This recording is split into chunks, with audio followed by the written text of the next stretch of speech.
This is Morgan. Morgan is a teacher, librarian, and coffee lover who lives in Winnipeg, Manitoba. He is currently working on completing his diploma in teacher librarianship from the University of British Columbia. Because BC is not in Winnipeg, this means he is completing his work by distance.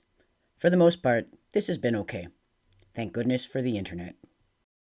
Most weekends, he spends at the Millennium Library, the main branch of the Winnipeg Public Library, where he drinks coffee, researches the latest in EdTech, and comments on the blogs of his peers in the course. For his final project, he planned to create a guide to digital storytelling.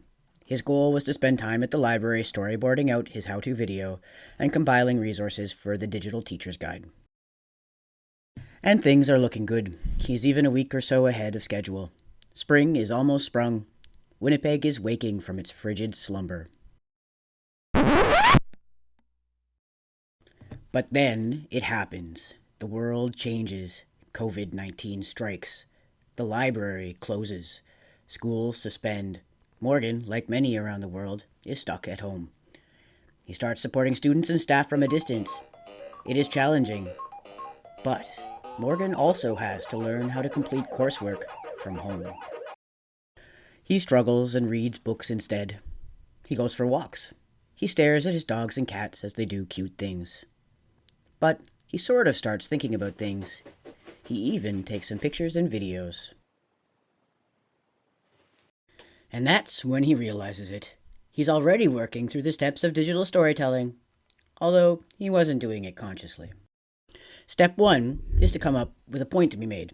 In this case, to create a digital story that tells the steps of digital storytelling.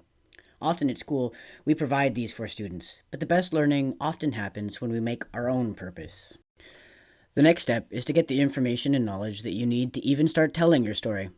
For me, this was done during the early part of this course. If your project is a fictional one, the research and knowledge might be the skills necessary to write the story. In a science or history class, this would be the time for research. Next up is to storyboard the outline for your digital story. That's what I'm doing on your screen right now. This part will probably change a lot as you go. I focus mainly on the narration as I feel most comfortable there. Others might start with images or sounds. Things will change as you go. Be flexible. I tried to use a paper storyboard, but found that it didn't allow me enough space to put together my voiceover, so I scrapped it. Now's the time to finish collecting those digital artifacts that you might have started collecting in the earlier stages.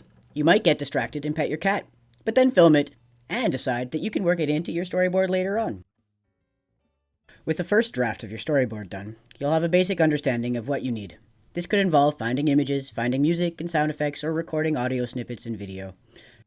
Find a way to organize your resources to make them easy to access when you're putting together your digital story. I suggest numbering your shots chronologically.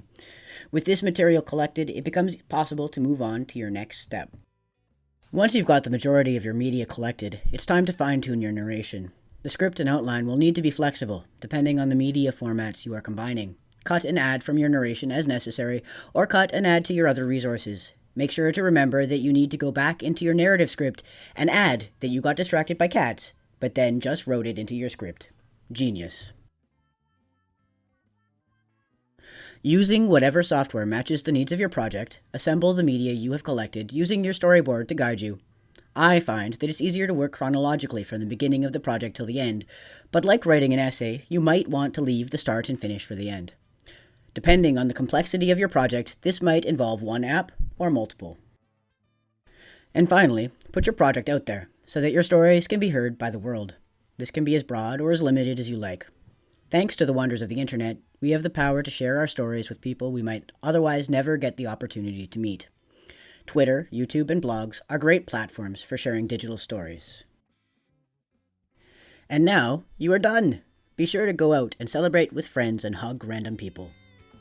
Wait, don't do that.